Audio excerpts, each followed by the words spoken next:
Hi everyone, welcome back. For this week I've got a guest with me.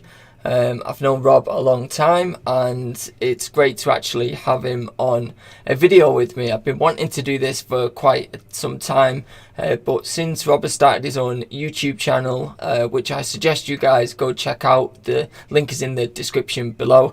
There's a whole wealth of knowledge that Rob has, and it'd be great for you guys to get in on that. So without further ado, I'm going to introduce Rob to you. So hi Rob, how are you? I'm good. Yourself? Yeah, we're good, man. It's good to have you on, you know. No, great to be on. Thanks very much. We've been wanting to do this a long time. For some of people who have been watching my channel for quite a while. I did a video on something called Legalise Apostasy, and that's something that Rob has been working on with Nisa Hussein and various others. I've worked on it, and it's been fantastic to do. But I want the viewers to know what Legalise Apostasy is, so if you let them know about that would be absolutely awesome, and just tell them what it is and why it's so essential that we need a campaign like that. Right. Well, as you know, I've been working on this for a few years now, and basically ended up finding Nisa, and then that he became the spokesman, and he's doing a fantastic job. Basically, I'm ex-military guy, and I looked at the issue, having lived abroad for a long time in Muslim countries. So I was abroad from the late 90s until only a few years ago. I still go back and forward. But I started reading the Quran when I first went out, 1997. And I went to a Muslim country for the first time. I thought, well, I'm going to be living here for a while. I'll study the culture, and get to know the people and a bit about how they think or whatever. And obviously, being a Muslim country, Azerbaijan, I ended up reading the Quran. And I also, funnily enough, I met a guy who'd worked in Saudi Arabia for quite a few years, and he started talking about the Wahhabi influences and all the rest of it. And then literally a few months later, bin Laden blew up the embassies in Dar es Salaam and in Nairobi. So those two embassies, you might remember 1998, probably a bit before your time maybe. But anyway, that was the start of his big style campaign, and that's when I started being concerned, because I'd been intelligence corps and a few other things in the army. So I was, concerned about it after that. So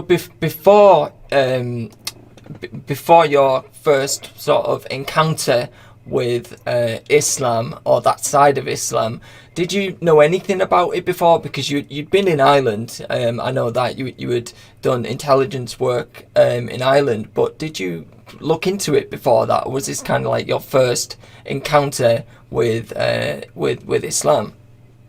Yeah, no.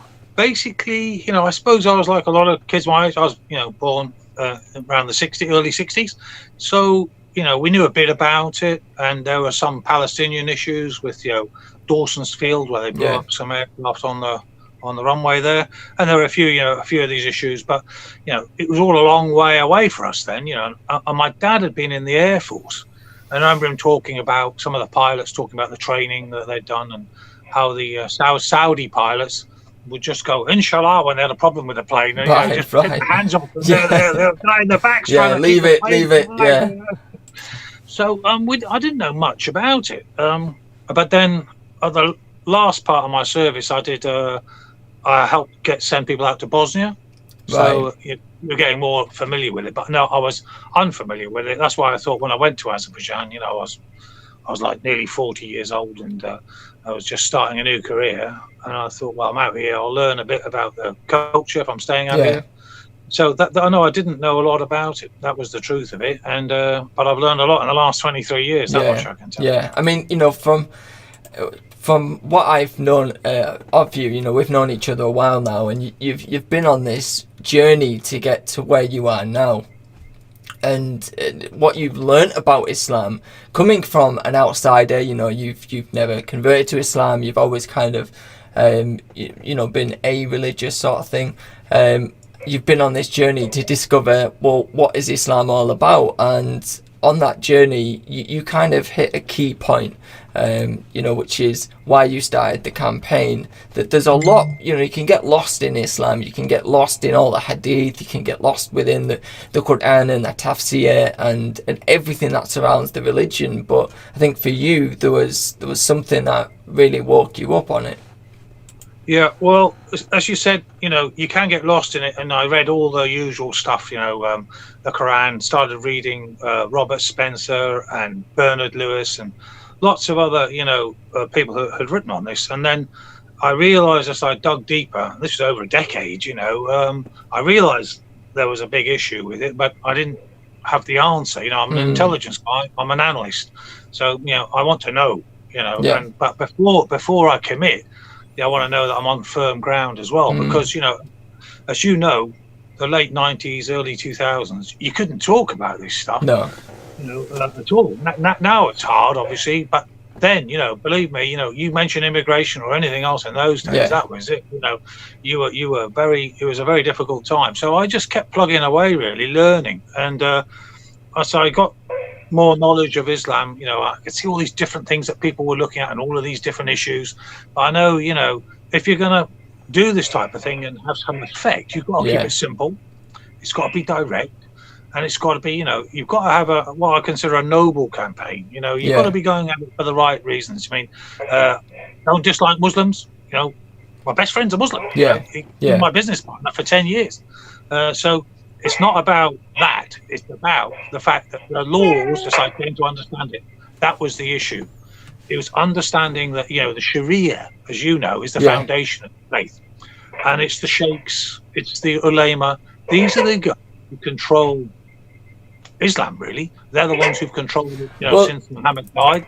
It's why whenever you ask a Muslim a question about, say, something to do with the Quran or something to do with what Muhammad said in the Hadith, they would always refer back to the scholars. They would say, I need to look that, I need to go speak to the scholar about that. I need to ask the scholars questions. The religion is interpreted through scholars, through imams, and through people in a position of power, and it's always been like that in Islam. I'm just gonna have to go get Jacob from upstairs. He's just woke up, so I'll be back in 2 seconds. I suppose part of what you're doing with the Legalise Apostasy campaign is really for future generations and for what that effect is going to have. It's why I remember when we met and you were talking about the campaign, it was quite evident that you wanted to see action. You wanted to see people go and do things to change the system and change what's happened in the world. And why is it that people, when they leave the religion, come under so much fire? I don't want to jump ahead, but are we recording now? Are we? Yeah, we are. I've just left it running, but there's a real noble cause. Exactly what you've said. It comes from a good place. Yeah. Well, as I was saying, once you get into Islam, as you know, it takes a lot of time to really fathom it out, and when you can get to the straightforward element that, it's the Sharia that controls everything, and it's the ulama who control the Sharia, and it's them who closed the doors, back in the 9th, 10th century and stopped any new developments really in the legal processes and the laws. So it's when you realize that, and that of those laws, there are 7 of them, as you know, the hudud laws, in particular the provisions, with the punishment provided from the Quran or from Muhammad. And it was when I understood and heard Yusuf al-Qaradawi, funnily enough, say, if the Muslims had gotten rid of the punishment for apostasy, Islam would not have survived. And I thought, and that was about 2013 I first heard that, 2014. And that's when I realised, well, that's actually the point we should focus on, because we'd had the Reformation, which that's when we got all our freedom. Yeah. It all came out of our Reformation, where, can you hear me, mate? Yeah, it just skipped. Our Reformation, All right, okay. So our Reformation basically led to all of our freedoms. So then I realised, well, that's the point to emphasise. So I'd found this single thing that I could talk about and was undeniable, by Muslims. This was the point as well. But it was totally against everything that we believe in the West now. Yet 500 years ago, you'd have had they were similar. They both dealt with apostates in different ways. In the year 1492, when all the Jews were thrown out of, Spain, they all went to Turkey, primarily went to Turkey, because under Islam at that time, they were treated better, than they would have done in many parts of the Western world. Yeah. And it's only after that those things changed, developed, and that tolerance grew, that, we then started building these freedoms that we all enjoy now. So it was that understanding that our freedoms come from tolerance, the Christian tolerance that built up to allow people to go from the Catholic Church, and then you had to accept these different Protestant sects and all the rest of it, until now, that spilled over into freedom of speech. That spilled over into freedom of political discussion, because you couldn't stop the one without the other. So that's why the West developed its freedoms. And when I understood that, you realise that they're stuck. They're stuck. It's a record that's going around on the same groove all the time, and they're never going to get out of it. So I realised that's the only thing. If we get that changed, or we target that as the thing that they have to change, otherwise, we're stuck with all of these people who have that belief system, in particular the ulama, their leaders, the ones who guide them, are telling them stuff, and they're saying it cannot be changed. So the Legalise Apostasy campaign was about saying, no, we've got to make them change that. They've got to. Otherwise, we've got a continuing problem. And the police, the government, all of them have got this issue that they don't really understand that. So it's taken me, as you said, a long time to get here. Yeah. But now it's there. The campaign's ready. People can go onto the Legalise Apostasy website, and it's all there. So. Well, I think you're right. I mean, I know this from personal experience, and Nissa would tell you the same thing, and his attack is very graphic and brutal. Yeah, well, as I was saying, it took some years really to build up the understanding of Islam, because you start with some books on the Crusades and all of these issues, and it was Robert Spencer was the first book I read on it, really, after I'd read the Quran, of course, as I said. So I got some background through that, and then over the years I built up, quite a library, really. So I understood more about the history of Islam, and started a bit on the Sharia, but not a lot. But then I found out, really, as the more I knew, it was better to know more about the law, because that's solid. That is something, history and the backwards and forwards, they don't do much, because you end up arguing about, oh, well, you did this and they did that, and it doesn't get you anywhere. But it's about today. It's not about what was happening hundreds of years back. You know what I mean? And so when you start studying the Sharia, you're seeing what they still believe in today. That's the point. The foundation of the faith. That's what you come to realise. And I bought The Reliance of the Traveller. That was when I could focus in. Because being ex-intelligence guy, I'm looking at facts, and I'm looking at analysing those and coming up with how do we deal with this threat? Because that's what I still saw it as. I mean, I wasn't in the intelligence game anymore. I was just a private citizen, but I had all of that training and that experience, and I was living amongst them. I was friends with them. So it's not about Muslims. It's about something else, isn't it? It's the software that's going in the head. And our software has been adapted and has evolved. You know what I mean? In terms of you can be a Christian in various groups within under that umbrella. You know what I mean? And that's fine. But in Islam, you've got the two groups, but you're still under the Sharia. And it's very definite, and it's not reformed.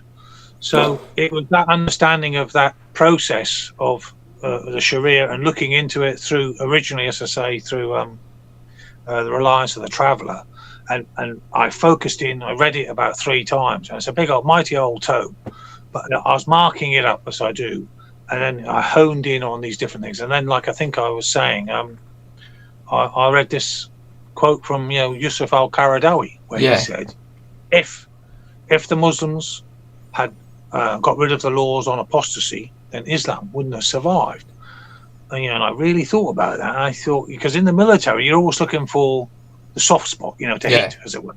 You're looking for, where is the weak point in the other guy's defense? Where should I focus my efforts to get the best result with the least amount of effort, So it's about balance of these things. And so I went, you know what, that's a terrible thing that they still believe in this.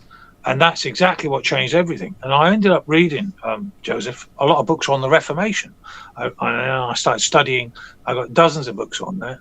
And that gave me the ammunition to understand how we have changed, over the years. And how we've gone from that period 500 years ago, where we weren't dissimilar with our laws, Henry VIII and Queen Elizabeth would execute you for, I think it was 100 for treason. There was, a lot of it you could say was very similar. And I think the overriding thing in Islam, that there's various things that change, there's some that stay the same, but one that is indefinitely the same is the concept of the Sharia. It might not necessarily be implemented in every country around the world like it is in Saudi and places like that, but the idea of it very much is still alive in Muslims themselves. There was surveys done by I think Pew and a few other surveys done about the Sharia. Would people, if given the choice to have it implemented, would they have it implemented in the UK and various other places? And it was a staggering figure that agreed in the concept of the Sharia and it being implemented. There was all these questions, and I thought that stays alive in every Muslim, because you're bound to it by the religion itself is the belief in the Sharia. And I think it being practiced in countries today doesn't even put people off. They still want this perfect Sharia state to exist, and very much want it to be in the UK, as in Denmark, Spain, all across the world. It's an overriding factor. Yeah, I think, they want it. And then, like when in Egypt they got it, with the Muslim Brotherhood, within 1 year they had enough. And they begged the army to kick the people they'd elected the year before. So I think it shows a change. This is the opportunity, I believe, and when you look at when they're in the West, and if you look at the old ulema, you look at the old sheikhs long ago, they said, we don't want our people living under a good Christian ruler, because the chances of apostasy are a lot higher. They understood that. And so that's why we didn't, 200 years ago, there weren't Muslims living in the West. They didn't come here. All they controlled their states, and they had the dhimmis under them who they treated as, desperately, and eradicated over centuries until there was hardly any left, as you know. And now how many are left there? Hardly any at all now, a few million maybe across the whole of the Arab states. So they managed to eradicate all of the other faiths, the Jews and the Christians. Well, Zoroastrians as well. There was a big presence of Zoroastrians, and you don't even hear about Zoroastrians now much at all. And you look at places in Syria where they did exist, like their monuments and things like that. They were all knocked down, pulled down, and eradicated. No, absolutely. And the Buddhists in India and the Hindu, all their temples were targets and largely destroyed across northern India, and you ended up with literally tens of millions, if you read the Hindu scholars and the historians about the eradication through jihad by the Mughals and their predecessors. But the bottom line is that intolerance. We hear this stuff about tolerance, but they're not tolerant when it comes to their own people, the apostates. And the tolerance that they did have was a second-hand kind of tolerance. It wasn't proper tolerance as we now have in the West, where we're all equal under the law, and we all have this freedom to choose our religions. In Article 18 of the UN Declaration of Human Rights, and you put that next to the Sharia, you put that next to the Hudud, and you put that next to Muhammad saying, if a man changes his religion, then kill him. That's the separate. This is the point. This is where we separate off. And so that's why the whole campaign about legalizing apostasy, I thought you have to keep it simple. Okay. And it's got to be, like get Brexit done, You got to have, Black Lives Matter. You keep it simple, and legalise apostasy. The problem, as you know, is the word apostasy is not known by everybody, but I think there's enough to understand it. Yeah, I mean, I think anyone who would want to know more about the campaign would understand what apostasy is and why it's so relevant. We read all the time, even in modern times, very modern times, in the last 10 years, people who have left Islam and come under heavy attack physically, mentally, been beat to death, killed. So this is a huge issue, and I know I mentioned it to someone in a conversation talking about Legalise Apostasy, and they said, well, in the UK you've got freedom of choice, freedom of religion. I said, yeah, you do. To a certain extent, you can say I can leave this religion, but what happens when the community are policing themselves? So they know you've left the faith and you're a marked man, and you just happen to get run over, you happen to get shot, or you happen to get beat to death. That's just coincidence. So this is why the campaign is needed. Yeah, well, as I say, I worked on it for 20 odd years, and then it was after 15 years I started to understand, and I started writing to ministers. So I've been at this for a while, but I kept it under the kind of radar because it was just me, and Tommy Robinson was being dealt with as he was being dealt with, and I realised if you put your head above the parapet too much or too early, and at the time I didn't really have a full understanding of what I was looking at, but then it firmed up, and once I understood Legalise Apostasy, you got the document, remember, that I sent you. That very good, yeah. And that explains it in quite some detail, and I haven't had to change it. I don't bother updating it. It doesn't need updated. It's quite clear, it's quite simple, and once you've read that, you've been red pilled. Do you know what I mean? You've had it. And you'll understand then that from a strategic point of view, from a military point of view, that's my whole game. I'm an intelligence guy, but I've got other strings to my bow. So I know what I'm doing, and my job is to find out what your weak point is, and then to go riding a cart and horse through it. You know what I mean? Yeah.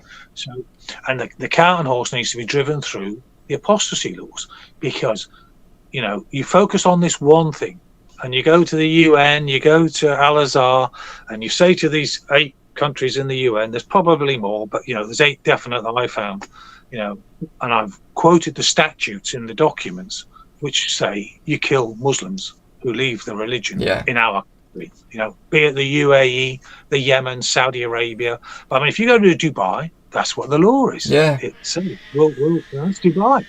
So that's why it's their weak point. They know it, I believe, and that's why they steer off it. As you'll notice, you'll have seen. Yeah. And the police aren't told this, are they? But under the hate crime laws, apostasy's in there.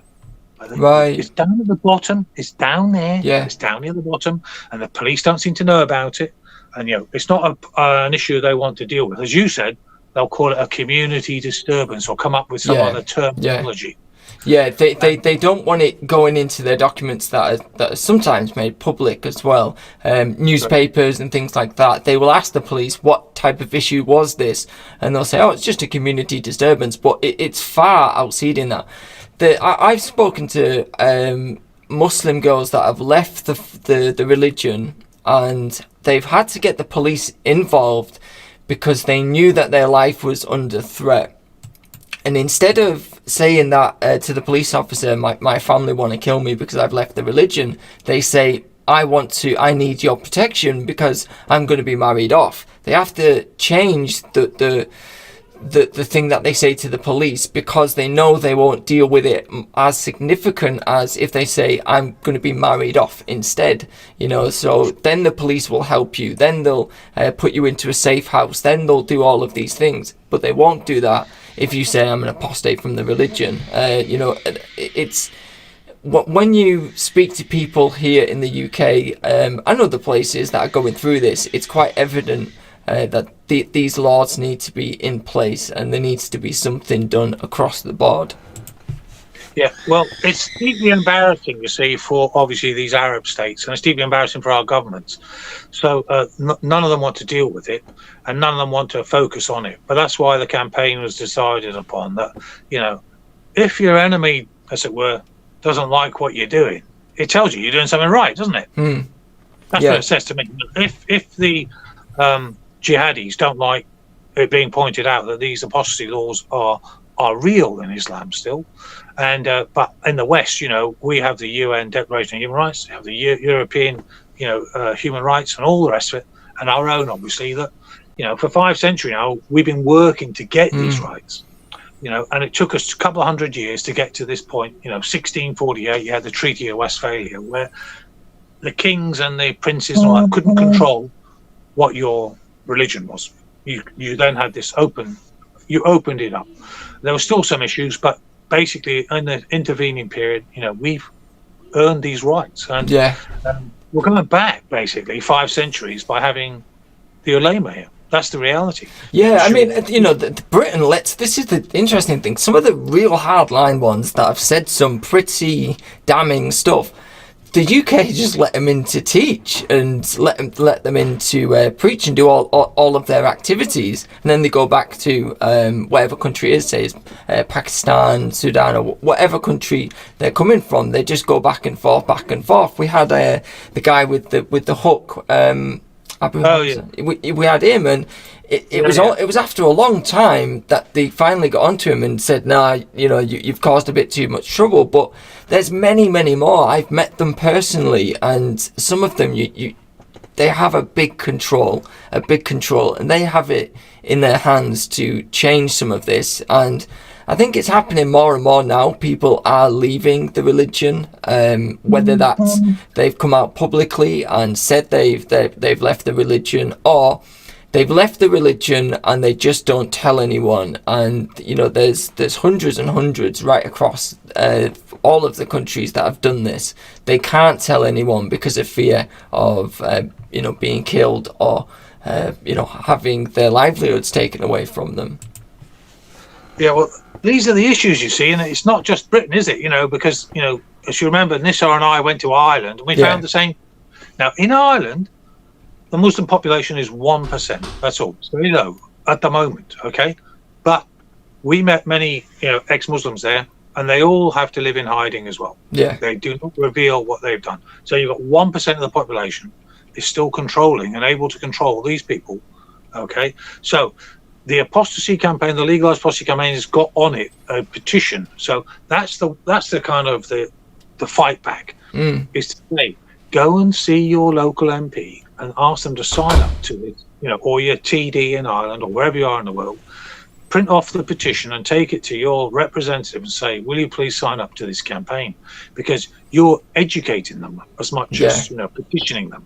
The aim is to say, they say, oh, this, what is this about? And then you can explain. And on the website, you've got, the presentation there, and, you've got the other strategic documents. So if people want that, you can, if they ask for it, from your viewership, then feel free to forward it on. Okay. It's there to educate and to let people know that the way to deal with this is not to go on the street and shout about this, that, and the other. Yeah. It's not going to do any good. It's pointless. You're just seen as being some Islamophobe or something else. Yeah. If you turn around and say, hang on a minute, these are their laws, and they believe that, you and other people, Nissa and everyone else, you should be a target. You've got a target on your back. Why is that? This is Britain, this is America, or this is Ireland, wherever it is in the world. So the apostasy campaign depends on people printing off that petition in the end and taking it to their MP and to their, whoever their representatives are, and say, would you sign up just because you're educating them? And, I'm not there. I don't think it's worthwhile getting hundreds of signatures from all around Britain and all the rest of it to get a debate. No, that's part of it. But go direct to your MP. Let's sign up an MP, and then, because I'm writing a book on this, as you know. Yeah, and just all of these links will be in the description below, and if you need any of the materials, then my email address is also below, and the book's going to be coming out soon, whenever it's coming out, and that will be really good. You've been sending me bits and pieces from it, and it's quite exciting. I'm just going to ask you a little bit about someone we both know, and whose story is quite out there. Nissa, and you meeting Nissa and seeing the relevance of his story towards the campaign, because he's helped out quite a few times on the campaign and going to Ireland, like I said, and a few other places. In fact, we were all meant to go to Switzerland. We were meant to be there, and unfortunately the coronavirus happened, the lockdown happened, and we had to leave it. I mean, it was quite gutting, really, but you know, there will be some time in the future. But just tell us a little bit about that. Yeah, well, I was just looking through YouTube, you know, as you do, and because obviously I've got that interest popping up, came this one with it was Tommy Robinson actually talking to Nisar, you know, and I'd heard about the Nisar story some years before, if I remember correctly. But it was just, you know, a story. I didn't think to contact him at the time, but then I saw him, you know, and I thought, what a nice bloke, you know, what a really decent guy. You know, he comes over really well as, you know, a guy who's been, you know, very brave, and, you know, went through this ordeal with the beating, and, you know, because then you get the video of the attack. And I think it's that video that really obviously separates Nisar off from everyone else, because there's the evidence of the abuse. But, and then on top of that, you find there's a lot of other video evidence that he's got, showing the guy waving the axe around, you know, the rocket that's being fired at the house, the cars smashed and damaged all the time, and then, you know, him being escorted by the police from his house by an armed guard, you know, armed guard. And it's all this story comes together of this is what the life of an apostate can be in Britain today. Yeah, you know, and it's Bradford, it's not Baghdad. Exactly. So So I saw the video, and then I contacted him through the GoFundMe page that, you know, someone had set up. And then, you know, I met with him in London. We got on very well, and the GoFundMe guy was there as well, you know. And we agreed to set up the website and Nisar to be the spokesman, you know, for the campaign. And, you know, he's been a brilliant spokesman, and he's, you know, been working with, you know, For Britain and other people, anyone wants to work with, Democrats and Veterans Party, to get the story out there, obviously. And, you know, he's got my full support and your support. Absolutely, yeah. You know, and so he's been a great spokesman for this campaign, and a brave man. And he's we're going to be plugging away once this coronavirus is over. You know, as you say, it disrupted everything, but luckily we got to Ireland just before it was taking hold. And then, you know, we actually went, and Nisar was the witness at a tribunal for a teacher who was being basically done, you know, as an Islamophobe, the usual stuff. And he ended up being the witness for the defence to explain, look, this is what Islam really means, you know, that here am I, an ex-Muslim, and I'm being, you know, in Britain, chased out my home, you know, and all of the other people I met, you and others since, who are ex-Muslims, you know, you get to understand, you know, this is Britain, you know, I'm ex-military, what was I in the army for? You know, why did I bother? If the state's not going to look after you guys. So that's what has to happen. And that's why the petition's there. That's why, you know, Nisar and I, as soon as this lockdown's over, you know, I've got the T-shirt you've seen, you know, and we've got flags. And the aim is to go outside the Saudi embassy and all these other embassies, go on these, you know, marches, wherever, to do with these issues, and to have the, you know, allow apostasy now flag out there, and reform Korea. Because without reform, all of these fantastic programs for de-radicalization are going to be as effective as they are now. You know, I mean, how long ago was it we heard there were 23,000 people on their list? Now it's 43,000. Yeah. You know, how can they track that many? It's an alarming number, and we're seeing attacks now, you know, every other week. It's just become a norm, and it's so sad. I think something we've talked about a lot is it's not Muslims themselves, you know, they're just people that follow a faith, a religion. It's actually the Sharia and what's contained within the Sharia that needs reforming. You know, and I think words like Islamophobe that are used by the regressive left and a few others, it's just to try and shut down debate on this issue and to shut down any possible change about it. And that's a shame, but we know who we are and why we're doing what we're doing, you know, and it's a great moral cause to be a part of.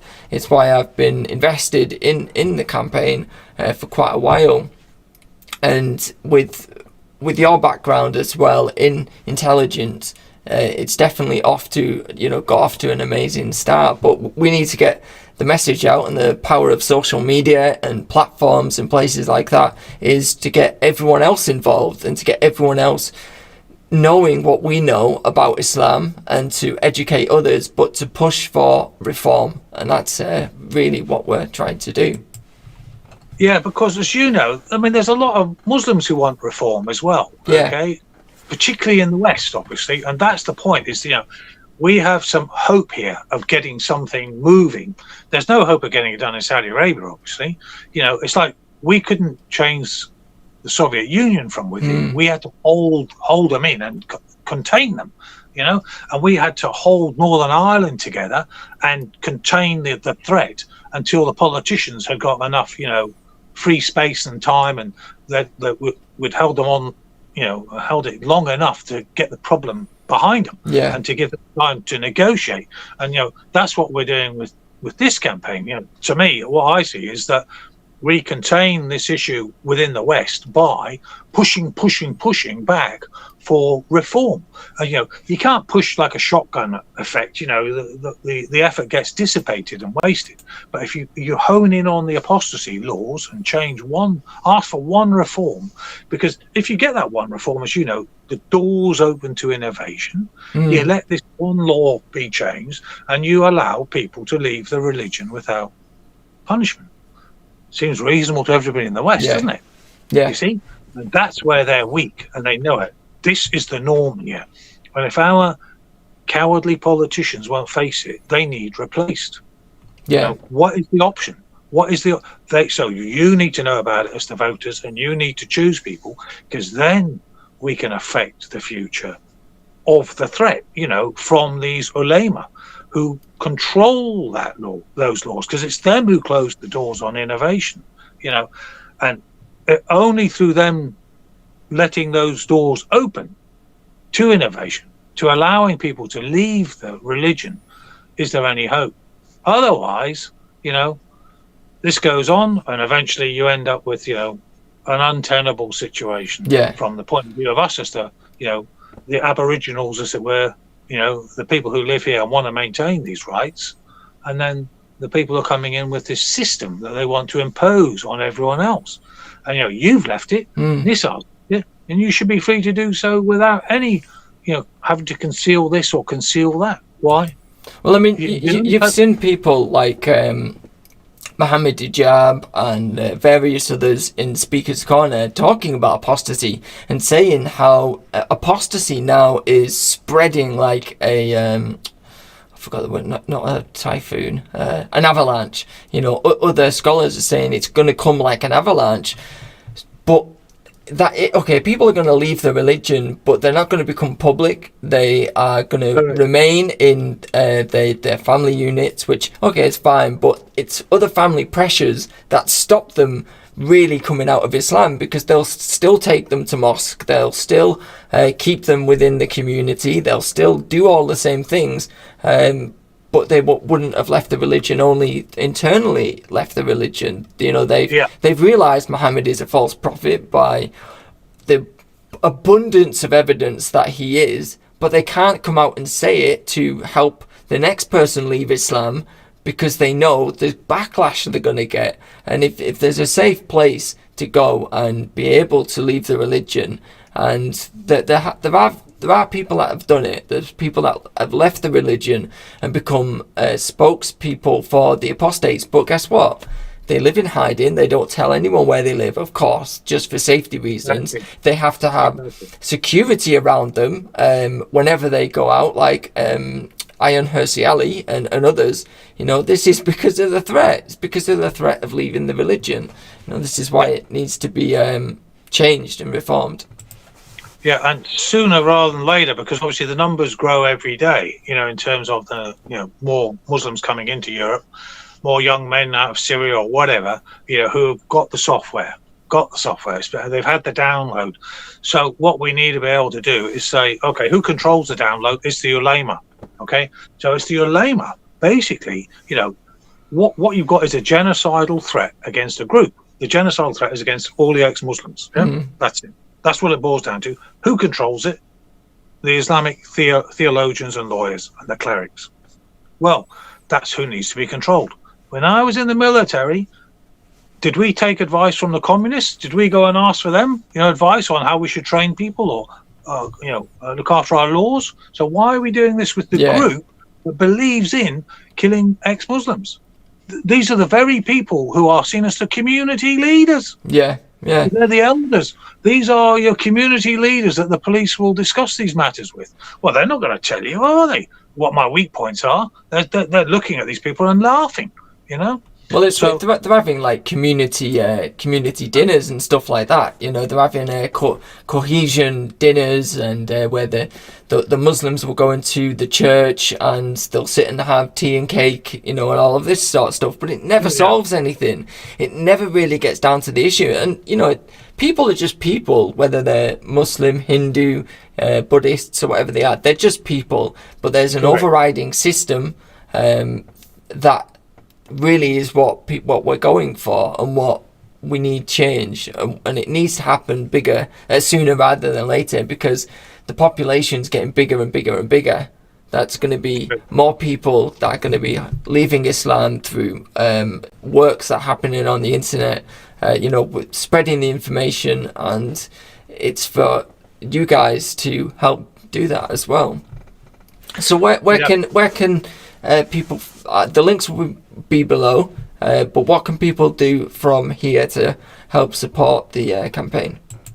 Right, go and look at the website, download the materials. There's a lot of stuff to learn from, such as you did as well. And there's the petition there. Now the petition is the thing that you can arrange to go and say, I want to meet my MP, I want to see him about something that's I'm concerned about.